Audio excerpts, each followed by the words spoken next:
So yesterday we were discussing the Bhakti Kalpataru, or the desire tree of devotional service. And it is said that Lord Caitanya himself became the tree. He became the gardener also. After all, he's the Supreme Lord. He also became the main trunk of the tree. And it was Madhavendra Puri who became the main root of the tree. And then there were other roots. There were 9 roots, 9 sannyasis, including Paramananda Puri and Kesava. And we discussed how Paramananda Puri was so extraordinary and how he was none other than Uddhava, Krishna's close friend in Dwarka. And we discussed how Kesava was none other than Sandipani Muni, teacher of Krishna, who now again was in the role of a guru, of a teacher. So in this way, we were looking at the parallel between the pastimes of Lord Caitanya and the pastimes of Lord Krishna, and how the same personalities appear again. After having been with Krishna, they're also there with Lord Caitanya. These are the Parisat, or the eternal associates of the Lord. And they appear again and again in this world with the Lord in his various pastimes. Then, it was mentioned in our readings yesterday that the seed of devotional service first sprouted in Madhavendra Puri. And so Madhavendra Puri is truly the origin of the entire tree. It is said then he is the main, he is the seed, then Paramananda Puri becomes the main root, Lord Caitanya the trunk, Nityananda and Advaita Acharya are sort of spreading from that trunk, right? Like two main branches, and then from these branches so many other branches appear. That is, and then practices the purport, and ISKCON is a branch of the Caitanya. So today I wanted to speak about Madhavendra Puri. About Madhavendra Puri being such a devotee who was so extraordinary because there was no one like him. He did not have an example of who he could exactly become like. Because Madhavendra Puri appeared in the Madhva Sampradaya. And Madhva Sampradaya is one of the four bona fide Vaishnava Sampradayas mentioned in the Padma Purana.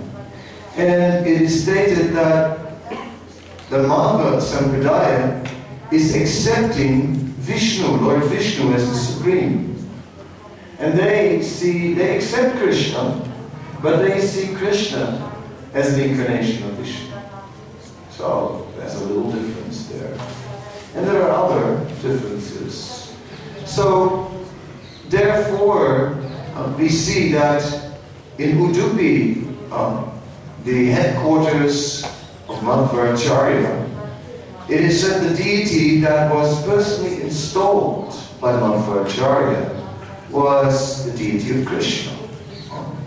And that deity of Krishna came in an extraordinary way because it is said that once Madhvacharya helped a ship that was in great trouble in very strong winds, and the ship was trying to get to the shore, and Madhvacharya was giving signals to the captain of what route to sail, so that they wouldn't get run onto the cliffs that are there, or on the banks. In this way the ship was saved, and the owner was very pleased, and the captain wanted to reward Madhvacharya. He wanted to give him a gift. So Madhvacharya said, no, that's fine, that's fine. He didn't really want a gift. So finally he said, well, just give me some tilak.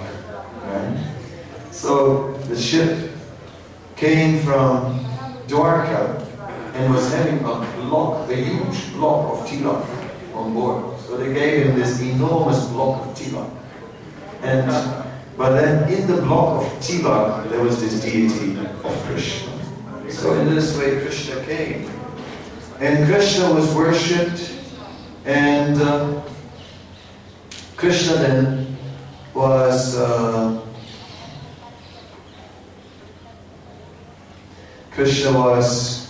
installed. But still, the understanding, as was being taught in the Madhva Sampradaya, was Vishnu is supreme. Vishnu is the original personality. And then Krishna another time. But Madhavendra Puri did not have that understanding. Madhavendra Puri had a complete understanding that Krishna was the Supreme Personality of Godhead, and as such, he was the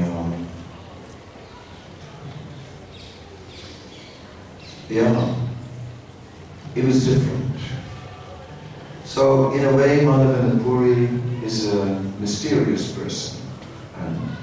He is also in the Madhva Sampradaya, they are saying that, but how could Madhavendra Puri anyway be in the Madhva Sampradaya?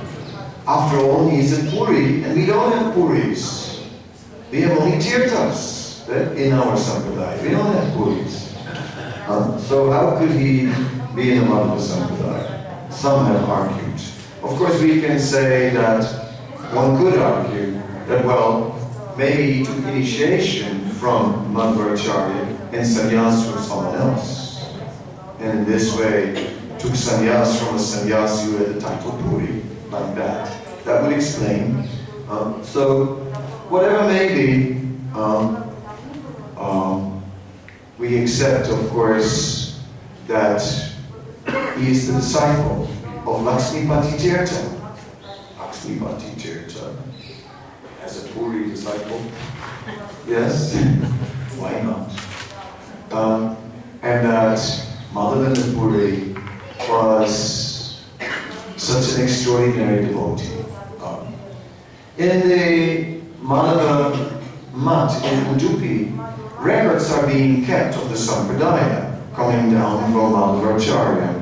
And if one looks at those records, they're nicely kept, one spiritual master after the other, but they don't match with the list that you find in the beginning of the Bhagavad Gita there, that opening page in Prabhupada's Gita. It's a different list of names. So, how to deal with this? What is that? Well, it is not so complicated. In fact, it is said that there was a branch of the Madhvaracharya that was running a mutt in Belgaum. And this mutt in Belgaum had its own disciplic succession. And in that disciplic succession we find a list which matches ours. So, after all, at least the connection is there. One worry less. Madhvaracharya was extraordinary because he was worshipping Krishna as the Supreme Personality of Godhead. We find Madhvaracharya seated at the foot of Govardhan at Govindakund, and we find him there deeply absorbed in his chanting of the holy name. So much so that he would not let anything in this world interfere with that chanting. The vow of Madhavendra Puri is something else. We wait for a second. My mind is...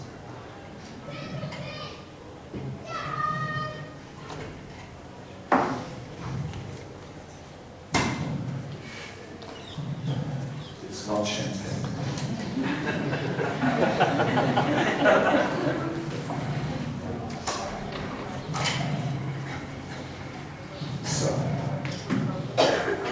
So let us for a moment concentrate and meditate and think of Madhavendra Puri and his vow. His vow was basically not to make any arrangement for anything to eat. Why? Why such a vow? That vow was not followed by him in the mood of austerity.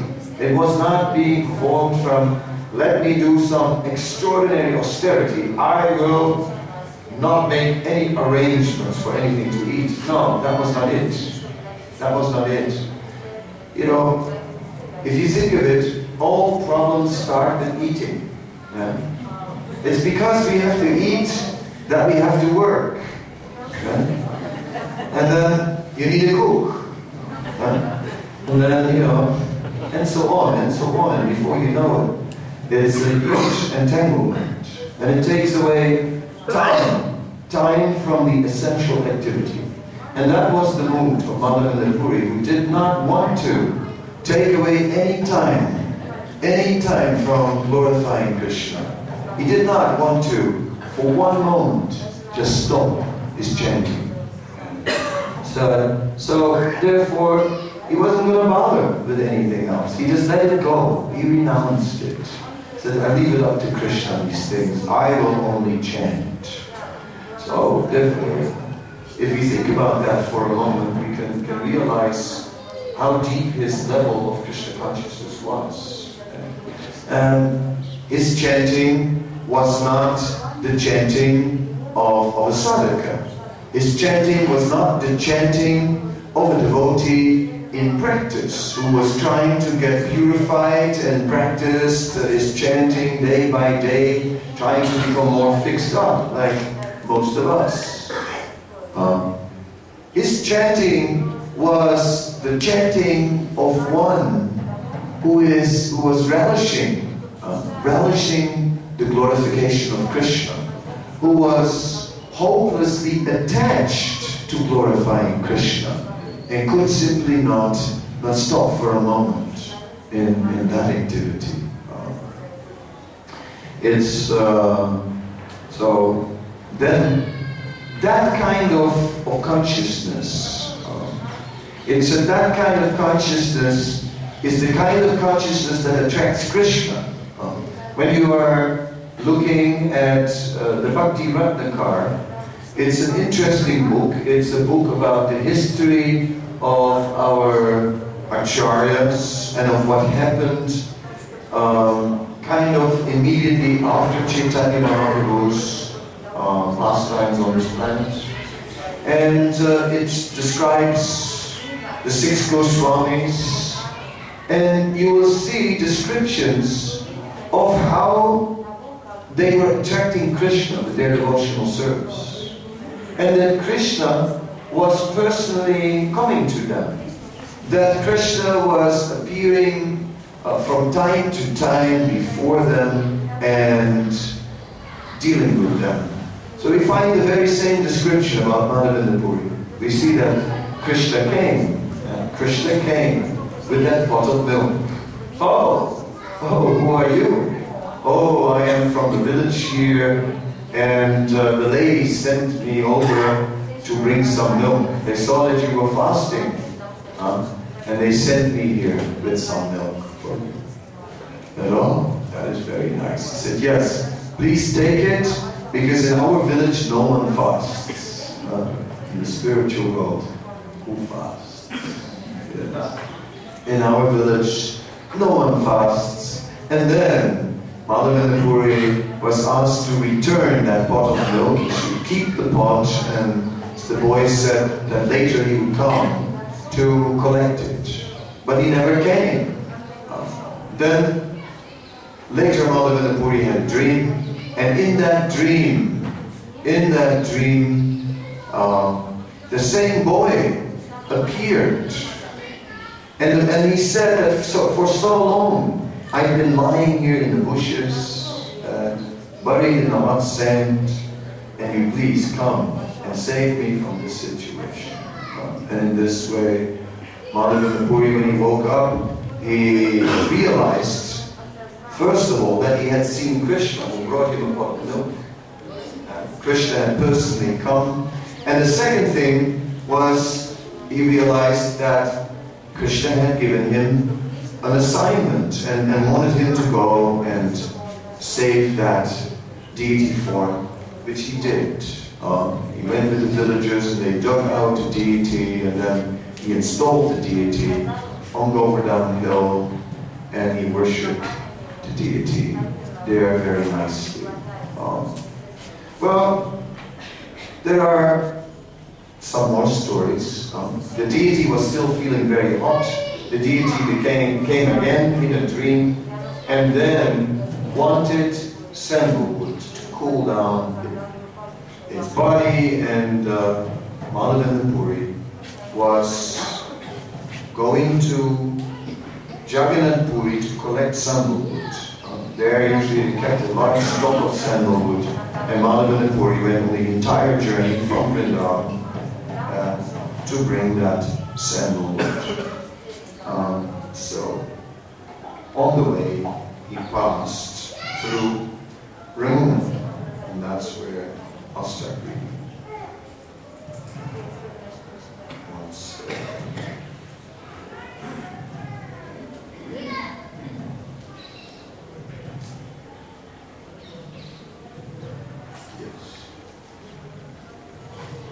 Tevale vale dani vigna nahi kare tasavare kripakare aina vinare There were many rivers on the way, and in each river there was a tax collector. They did not hinder the Lord, however, and he showed them mercy. Finally, he reached the village of Remuna. The deity of Gopinath in temple at Remuna was very attractive. Lord Caitanya visited the temple and offered his obeisances with great devotion. When Sri Caitanya Mahaprabhu offered his obeisances at the lotus feet of the Gopinath deity, the helmet of flowers on the head of Gopinath fell down and landed on the hand of Caitanya Mahaprabhu. When the deity's helmet fell upon his head, Sri Caitanya Mahaprabhu became very pleased, and thus he chanted and danced in various ways with his devotees. All the servants of the deity were struck with wonder due to Sri Caitanya Mahaprabhu's intense love, his exquisite beauty, and his transcendental qualities. Because of their love for Sri Caitanya Mahaprabhu, they served him in many ways, and that night the Lord stayed at the temple of Gopinath. The Lord remained there because he was very eager to receive the remnants of sweet rice offered to the Gopinath deity, having heard a narration from his spiritual master, Ishvara Puri, of what had once happened there. So Caitanya Mahaprabhu went to that place, which was the place where Madhavendra Puri came, and we may recall how Madhavendra Puri was taking darshan and how he saw this special sweet rice that was being offered there in the temple. So this sweet rice, it is known as Amrita Keli. Amrita Keli means, Amrita means nectar, and Keli is a play of nectar on the tongue. So this is very extraordinary sweet rice, and the way it's made is one keeps on, well, it begins. First of all, there are some people who think making sweet rice is just a matter of taking some rice, put it in milk, boil it for a little while, and some sugar, and it's done. 1 rice, 2 sugar, 60 milk. Then you have to stir for a long time not only until the rice is cooked. You keep on stirring until the rice and the milk merge, right? Until it becomes one substance. The worst thing is sweet rice where the milk is on the top and the rice is sunk to the bottom. That's not sweet rice. Okay, whatever it is, that's a failure. Back to the kitchen. God, all the stuff. It must be stirred for a long time. But this Amrita Keli is something else, right? When you come to the point where it actually gets like a paste like that, then what they do, they add more milk. And they keep on stirring it again until that boils down also. And meanwhile the rice keeps on boiling, and in the end the rice just disappears altogether. It just merges with the paste and becomes just one paste. Let it cool down and you have Amrita Keli, a few spices and so on. And there it is. And they have pots of it in Remuna, lots of it. And they are being offered there. Offered there to the deity. So Madhavendra Puri, when he was there, and he knew about this extraordinary sweet rice, he was wondering what the recipe was. And he was thinking, what would it taste like? But it hadn't been offered yet. So at that point he considered himself an offender. And it is said that then he immediately left that temple. But the deity, later in the night, came in the dream of the pujari and told him to get up and said that he had stolen a pot of sweet rice for his devotee Madhavendra Puri. So the pujari quickly got up, took a bath very fast, then went to the temple and went on the altar and found the sweet rice. Went into the market, called out loud, "Where is Madhavendra Puri? Where is Madhavendra Puri?" Gave him that sweet rice. And then Madhavendra Puri took it and ate it all, and which is the spirit. And then he kept the pot, he crushed the pot, And every day he was eating a piece of the pot as well. And he quickly left that place because people might start talking, and that he didn't desire. So in this way, Madhavendra Puri again proved to be an extraordinary devotee. We see that he ate the pot. That we would not have done. We would have licked the pot maybe 3 times and then sort of give the rest out of mercy to the dogs and the monkeys, right? But Madhavendra Puri ate it. He ate that pot to every bite because it was a gift of the Supreme Lord. So in these kind of things, in this kind of eagerness to appreciate mercy of the Lord, one can recognize the great devotee.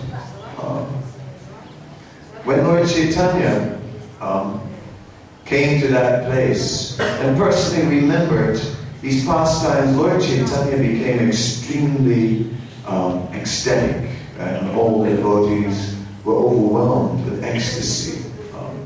Just thinking of Madhavendra Puri was giving great pleasure to Lord Caitanya. Now I said earlier that Madhavendra Puri is a mysterious personality. He is. And for one reason or other, we find that in the Gauraganadesh Deepika, which is the book that describes who is who in Chaitanya Lila, and who they are in Krishna Lila, the name of Madhavendra Puri is not there. So no identity is given of Madhavendra Puri in Krishna Lila. And in fact, who is Madhavendra Puri? Who is he that he has such love of God? How is it possible that it manifested in him before Sri Chaitanya Mahaprabhu? If, as we are chanting, Namo Mahavananyaya Krishna Prema Padayate Krishna Krishna Chaitanya Nandi Guru Krishna Maha, that Sri Chaitanya Mahaprabhu is being worshipped for freely distributing what was never distributed before, right? Namely, love of God, right? But Madhavendra Puri already did it before. So how is this that Madhavendra Puri was able to do it before Sri Chaitanya Mahaprabhu? Whereas we thought that this was the gift of Sri Chaitanya Mahaprabhu. So this is a mystery. And that mystery may puzzle the mind of different devotees. It certainly puzzled my mind for quite some time. This question was sort of lying on a shelf in my mind. And then one day, I was reading the Caitanya Caritamrta, which is the first biography about Sri Chaitanya Mahaprabhu written by Murari Gupta. And then I found something very interesting in that biography. Namely, that it said there that Madhavendra Puri, it said first of all that in Bengal, many of the disciples of Madhavendra Puri started to settle in Naravi, such as Advaita Acharya, Pundarik Vijanini, and it said then some description came about Madhavendra Puri, and then it described that Madhavendra Puri was a Shakti Avesh avatar of Sri Chaitanya Mahaprabhu. That explained everything. That explains where Madhavendra Puri got that extraordinary quality of Krishna consciousness from. He got it from Chaitanya Mahaprabhu after all. But Chaitanya Mahaprabhu was manifesting himself through him. The Shakti Avesh avatar, so it is described, is a jiva, a living being, who becomes divinely empowered by the Supreme Personality of Godhead. And not only empowered with pure devotional service. Any pure devotee is empowered. But a Shakti Avesh avatar is more empowered than a pure devotee. It said The Shakti Avesh avatar is not only empowered with pure devotion, but he is also empowered with a special ability to perform a great mission. So in this way, Madhavendra Puri performed this extraordinary mission of first of all establishing this unalloyed, pure devotional service to Krishna. And we remember that at the end of his life, he was served by two disciples. One was Ishvara Puri, the other one Ramachandra Puri. Ishvara Puri served him very nicely, and Ramachandra Puri was critical. It is said that, let me just read that verse, it's very nice.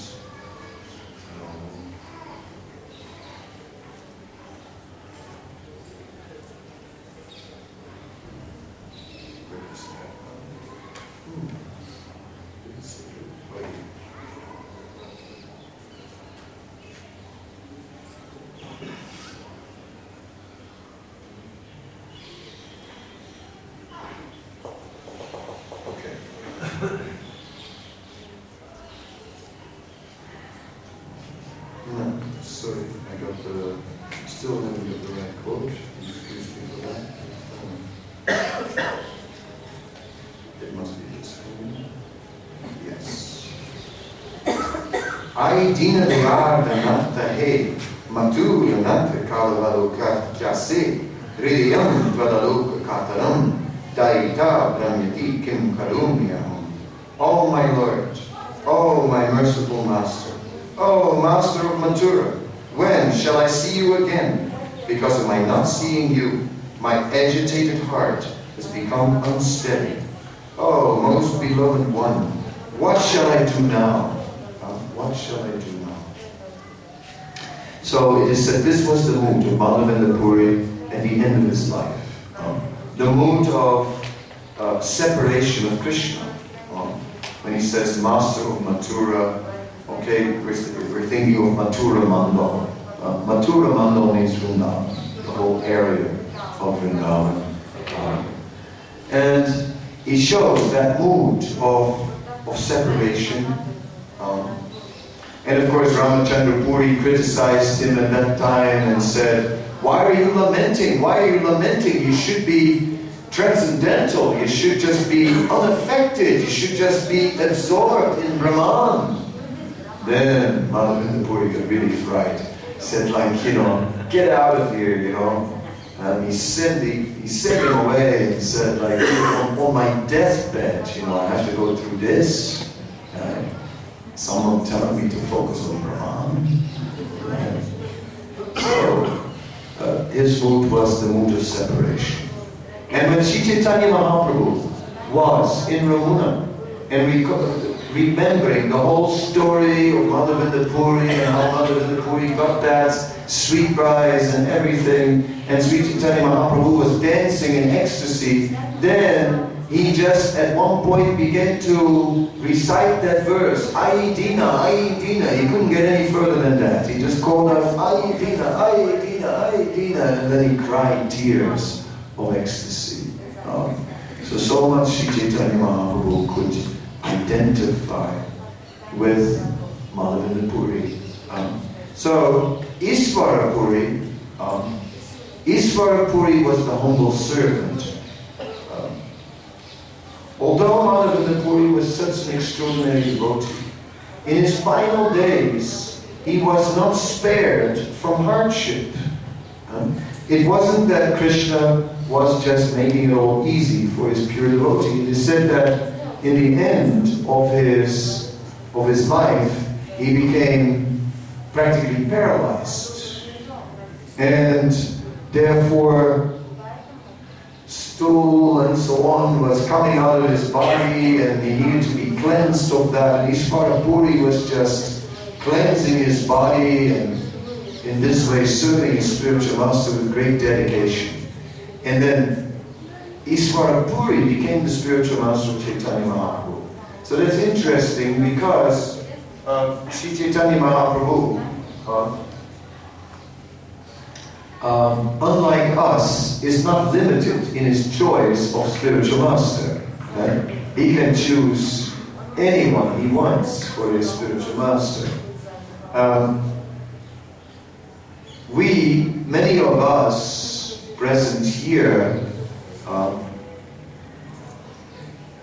can see a parallel with the situation in our society, where the famous Acharya is Srila Prabhupada, and who initiated so many disciples, and these days,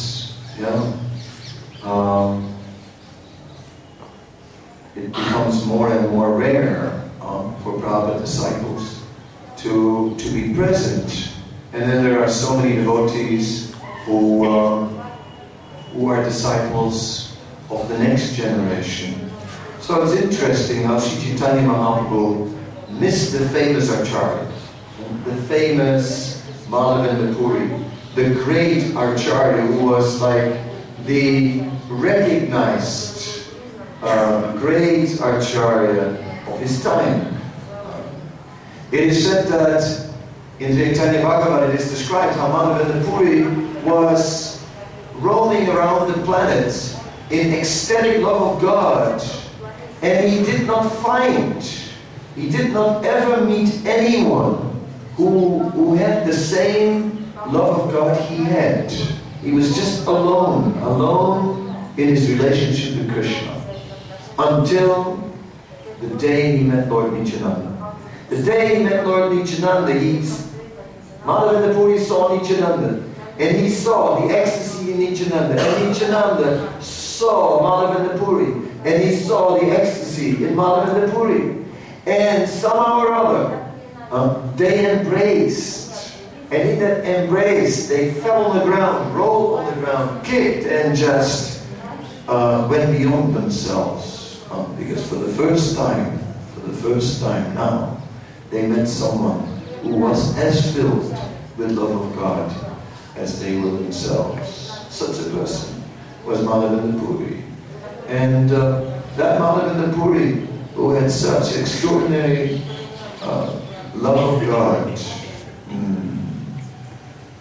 he did not become the spiritual master of Sri Caitanya Mahaprabhu. But Ishvara Puri became the spiritual master. Ishvara Puri, whose particular qualification was his service attitude. Ishvara Puri, whose fame was that he was a humble servant. So by accepting Ishvara Puri as his spiritual master, Sri Caitanya Mahaprabhu was highlighting that attitude for being the humble servant. That is my Guru, right? The humble servant. He is the Guru, and for all to see, the Guru of the Supreme Personality of Godhead. He is like Lord Caitanya is the founder of the Sankirtan movement as it exists. Lord Caitanya, he set so many standards. Sometimes we may wonder why are we worshipping Lord Nrsimhadev in our sampradaya? Aren't we just focused on Krishna? And isn't Lord Nrsimhadev kind of another mood, another form? And said, yeah, but for protection, yeah, but doesn't Krishna protect? Isn't Krishna protecting his devotees all the time? Doesn't he kill so many demons? Isn't Krishna constantly protecting? So, if that question is answered, there may be different answers one could give to it, and one could try to historically trace it back. But the first answer that we give is simple, and the first answer is because Sri Caitanya Mahaprabhu worshipped in Srinagar. Finished. That's it. That's the answer. Because he did. He went to Simachalam. He went to Ahobilam in South India. he visited these places, he worshipped Lord Sringadev, then that settles that.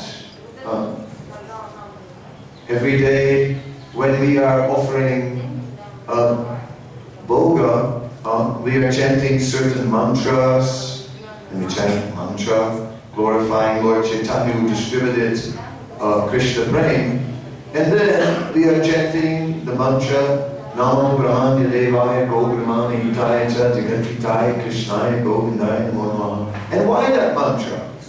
Because it's a nice mantra. So like, well, you know, choose. I mean, let's have some mantras for offering Bhoga, and let me pick a nice one.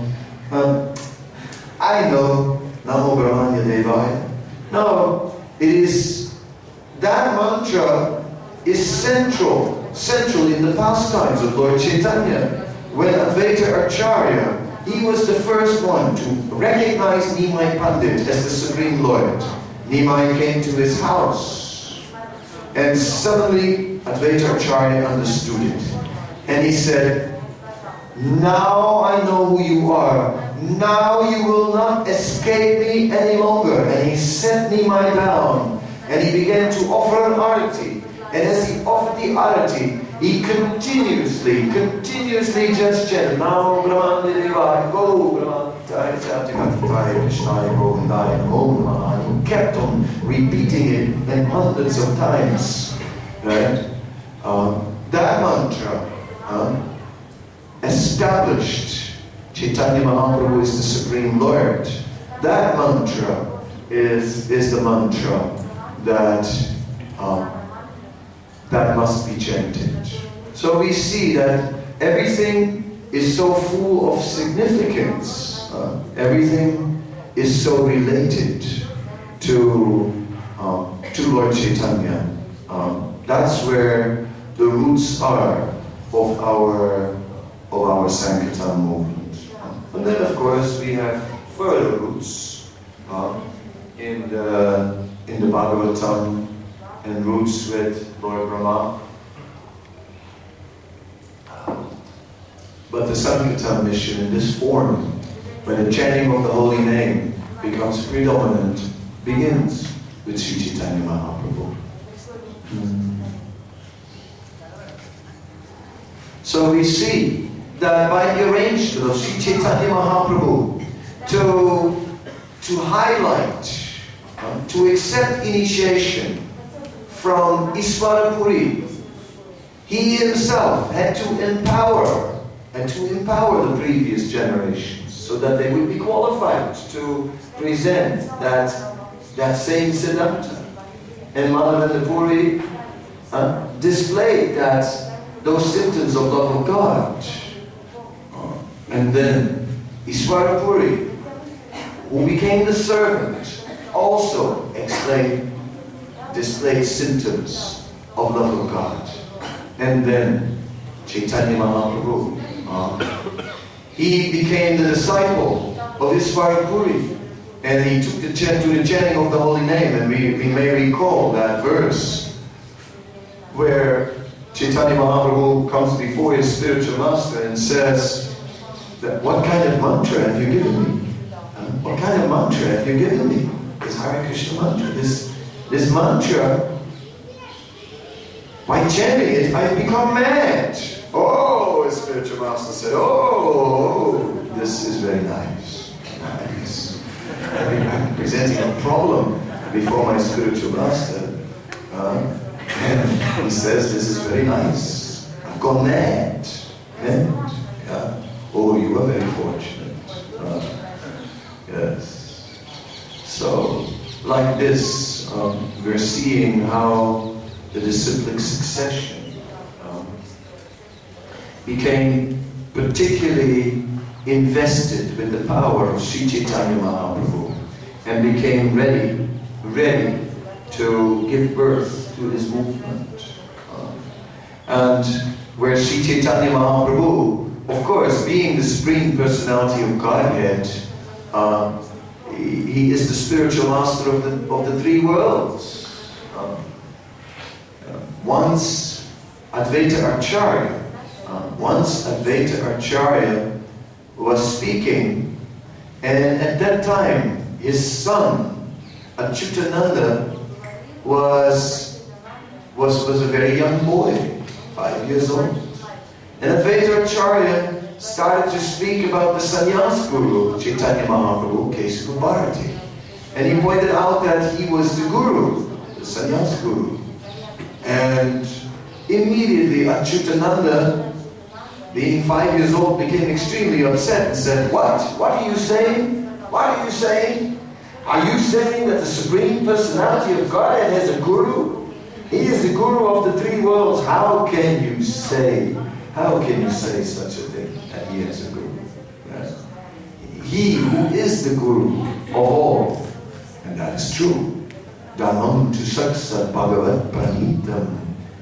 True religious principle begins with the Supreme Personality of Godhead. And he said yesterday, just like Sandipani Muni was like a mountain, and that from the ocean of transcendental qualities of the Supreme Personality of Godhead, a cloud of knowledge came, and that knowledge became deposited on the mountain of Sandipani Muni, and then came back down in the form of a river and of knowledge, which was then absorbed by Krishna and Balaram. But Krishna was the origin, yes. So in the same way, we see how all this is kept intact, how Chaitanya Mahaprabhu is the origin, and yet he has a spiritual master, he has a guru and a param guru. Everything is there, but yet he is the origin. How? The mystery has been unraveled that by Murari Gupta in his diary, that Madhavendra Puri is a Shakti Avesh avatar. Now the stage is being set. The elders of Sri Chaitanya Mahaprabhu first came from everywhere for different reasons, with different excuses. They all came to Navadvip for some reason. One was Navadvip, a famous place of learning. Many came from East Bengal, and some said, well, East Bengal is not auspicious because the Pandavas never came here, and that's why we should move to West Bengal. And they went to Navadvip. For different reasons, they all moved to Navadvip. Pundarik, who was such a devotee. Pundarik Vijani, Premniri, the one who was full of love of God, he was there. And all the associates of Chaitanya Mahaprabhu were now moving to Navadvip. From Sylhet came Advaita Acharya. Also from that area, a little to the south, came Jagannath Mishra with Sachi Mata, and they settled. Also Srivas came from East Bengal, and they all settled in Navadvip. Srivas was practically the neighbor of Jagannath Mishra and Sachi Mata. And it is said that Srivas and Malini were so close to Jagannath Mishra and Sachi Mata that at the time of the delivery of Chaitanya Mahaprabhu, Malini was assisting. He was assisting with the appearance.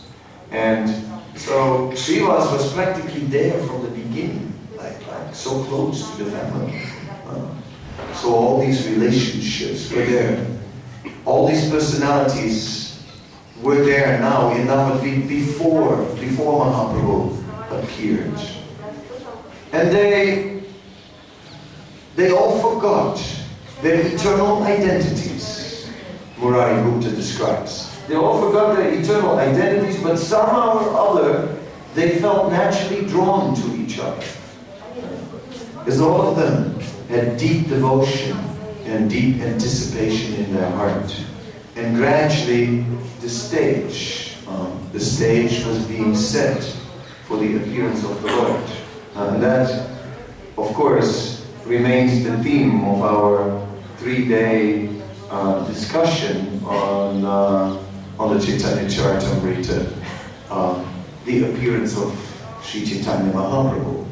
Because what we're trying to do, we're trying to create an impetus, an udipan. Udipan means impetus. Something that, the word dipa means light, right? Something that lights the flame of eagerness in our hearts. So that we can appreciate the appearance of the Supreme Personality of Godhead. For those who were not here yesterday, we mentioned that the appearance day of Lord Nityananda whetted our appetite and got us ready for more, and just a taste. So we are adding on to that with these lectures in anticipation of Lord Chaitanya's appearance. Of course, although the Krishna Prem was first manifest in Madhavendra, still we see some of the, we see something extraordinary in the nature of Madhavendra, how he doesn't care for anything material, even to keep himself alive. He depends on the Supreme Lord. And we see how he had great ecstasy in his meeting with Lord Nityananda. We see how he was very dutiful. He walked all the way to Puri. Then Sri Chaitanya Mahaprabhu, when he came to Mathura, in Mathura he met a Brahmana from the Sanogia community. Actually what happened was Sri Chaitanya Mahaprabhu went for darshan. He went for darshan in Mathura of the Supreme Lord. And as he danced in ecstasy in front of the deity, then he met this Brahmana. And this Brahmana was also completely ecstatic. And somehow or other, they found each other on a platform of ecstasy. And then sort of after that, when they came down from that platform of ecstatic dancing, then they had a discussion. And in that discussion, it came out that actually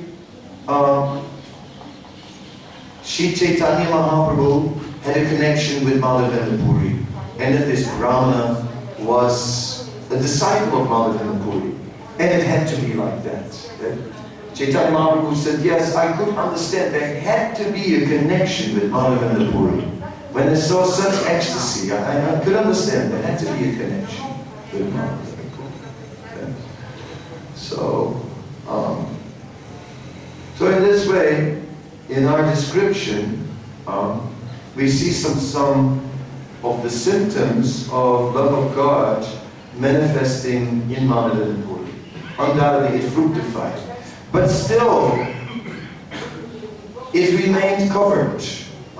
Srila Bhaktivinoda Thakur in Jaiva Dharma gives a description, and he says the lotus is gradually opening. Gradually opening. And that is really how Lord Chaitanya's movement is revealing itself. So when Lord Chaitanya came, then the lotus opened more. And as the lotus opened more, Lord Chaitanya began to show more. He began to show much more of those symptoms of love of God. As I mentioned yesterday, the main and principal theme of the Caitanya Caritamrta is to gradually reveal to us the development of love of God. And first we see, after sannyas, we see our Lord Chaitanya goes preaching in South India, and we see his ecstatic kirtan, and we see how people are just being swept up in that ecstasy, and people become ecstatic, and they make others ecstatic, and whole villages become ecstatic, and it's just a wave of ecstasy. That's how it's described, a wave of ecstasy. It is also described that Lord Chaitanya at that time in South India entered into debate. He debated with many various scholars of different backgrounds, impersonalists, Buddhists, and he defeated them all.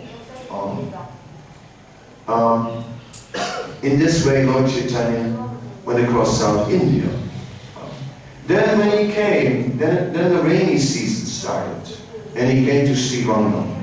So it was the practice that sadhus during the rainy season would stay in one place. I think this is a good practice, and I really think that we should start it ourselves, you know.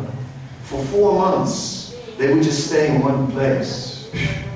I think we're going to do it also, all this traveling.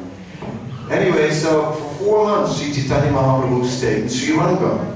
One can still go there to Sri Lanka and see the room where he was supposed to have stayed. And there are still deities there of Lord Jagannath who look more like Vishnu. And they have, they have forms like, bodies like Vishnu, but then faces sort of reminding of Jagannath. One can find such pictures easily nowadays. Google a little and you'll find it. Jagannath of Caitanya Mahaprabhu, Sri Lanka, you'll find. There, Lord Caitanya entered into a discussion with Venkatabhatta. And when he discussed with Venkatabhatta, then he said to Venkatabhatta, he said, "Can I ask a question?" Yes, yes. He said, how is it that, isn't it that your Lakshmi is known as completely dedicated, completely chaste to the service of the lotus feet of Lord Narayan? I said, oh yes. Our Lakshmi is completely dedicated, completely chaste to the lotus feet of Lord Narayan. Then Lord Caitanya said, then why is it that Lakshmi Devi performed austerities to enter into the pastimes of Krishna? So Venkatabhatta sort of looking, this is a naughty question. But his answer was that, no, there is no difference. There is no difference between Narayan and Krishna. Same. So he's very chaste, no difference. But then Caitanya Mahaprabhu asked the next question. He said, then why is it that although she performed austerities, is it then that she could not enter into the pastimes of Krishna? Then Venkatabhatta said, the ways of the Lord are mysterious. So, he got stuck there. Right? But then Sri Caitanya Mahaprabhu explained about how Lakshmi, in that mood of awe and reverence, did not fit in the mood of Vrindavan, where the love of God and the dedication is presented in a more familiar way, right? Not in a more intimate way, forgetting that Krishna is the Supreme Lord and just treating him like an ordinary person, but with special attention, with special love, but forgetting his position of the Supreme Lord. Just respecting him out of love, not respecting him because he's the Supreme Lord. So then we see that in this discussion with Venkatabhatta, the love of God is revealed a little bit more. It's being now revealed not only in quantity. First it's in quantity. It's a flood, after Sannyas, it's a flood, flooding South India, flooding kirtans, flooding ecstasy, everyone's swept up in it, but no one understands the quality. But in that discussion with Venkatabhatta, it becomes more qualified. Then Sri Caitanya Mahaprabhu, shortly after, continues his tour and gets to the end of this tour and meets Ramananda Rai. Then there's a whole discussion where, in the discussion, the whole philosophy of different levels of bhakti is discussed, and finally you come to the bhakti of the residents of Vrindavan is the highest, and particularly with the gopis in Vrindavan is the highest. So by then, that bhakti is becoming completely, we get the full theory. The circle is round. By the time we get to Ramananda Roy, in the middle of the Madhya Lila, then we have the full theory of that devotional service in our hands. And then shortly after, Caitanya Mahaprabhu returns to Jagannath Puri, and the news is out. And the devotees of Bengal immediately started walking. And they walked fast, and they arrived soon after Caitanya Mahaprabhu in Puri. And immediately, it was a big festival. Immediately, there was Snanyata, and it was ecstatic. Immediately, the devotees performed Prem Sankirtan, ecstatic kirtan full of prem and love that attracted people, came running from everywhere to see it. And then it's all leading up, these ecstatic kirtans, this Snanyatra, up to the big event, Ratiyatra. And during that event, Shri Chaitanya Mahaprabhu is showing that mood of separation. The same mood of Madhya Puri. But now it's much more revealed, much more explained, much more clear. Now we understand it much better. And now he shows it in his mood, in Ratiyatra. And he just calls out, Jaga, Jaga, Jaga. He cannot even speak. And he recites mantras, remembering Krishna in the forest of Vrindavan, who plays the fifth note. And he's remembering this Krishna, and he's desiring to take Krishna back. Of course, we know these things. These things are not like, these are open secrets in our movement. These are things we've heard so many times, open secrets. But these are not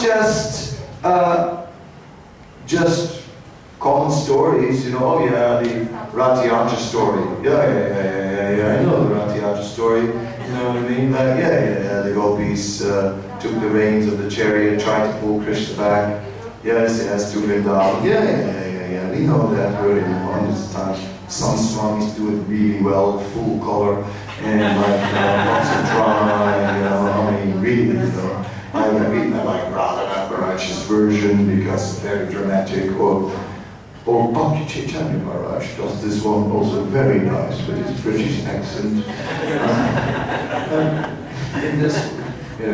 In this way, we may appreciate, but let us just understand this is the greatest secret. This is the greatest secret. This is revealing something about the quality of love of God that we never understood. And then this whole mood of separation and so on. I mean, what is that anyway? Separation. I mean, how can separation be the topmost experience, really? I mean, isn't it like separation as the topmost experience of anticipation, and then reunion even? That's the moment of the great happiness. Isn't it generally how we would think? So this mood of separation, so difficult to understand, such a mystery, so complex actually. And now the time for today has passed, and now that mood, that we'll have to just leave it, and just sleep the night if we can, waiting to know more. And wait, 24 full hours tomorrow at 6:25, 5 minutes before the end of the talk, when finally that will be addressed. Now we will just stay stay with the appearance of Sri Caitanya Mahaprabhu, who appeared to give us that. And now, I will not even take questions. Why would I? I'll just keep on talking. Is there a law that you have to take questions?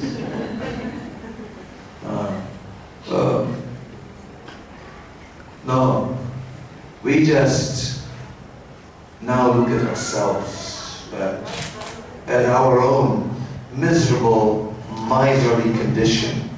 Oh yes, we know everything.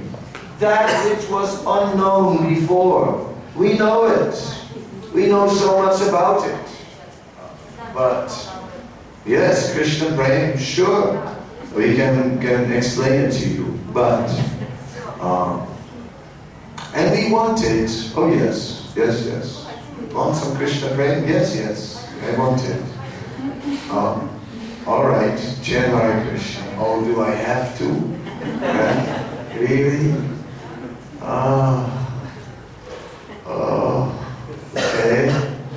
Okay. And then, yes, all that we offer are broken names. Broken. We want love of God, but we don't want to pay the price.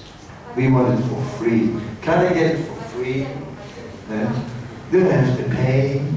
Have to pay by chanting? Can I get it for free? Almost free. but yes, chanting is required. So this chanting is really, it is the key. It is non-sankirtan, where it all begins, where it ends. It is sadhya, it is sadhana and sadhya. It is the practice and it is the goal. Or as Prabhupada said, from chanting comes more chanting. So that's what you get. You chant, you chant, you chant, and then as a reward, you get more chanting.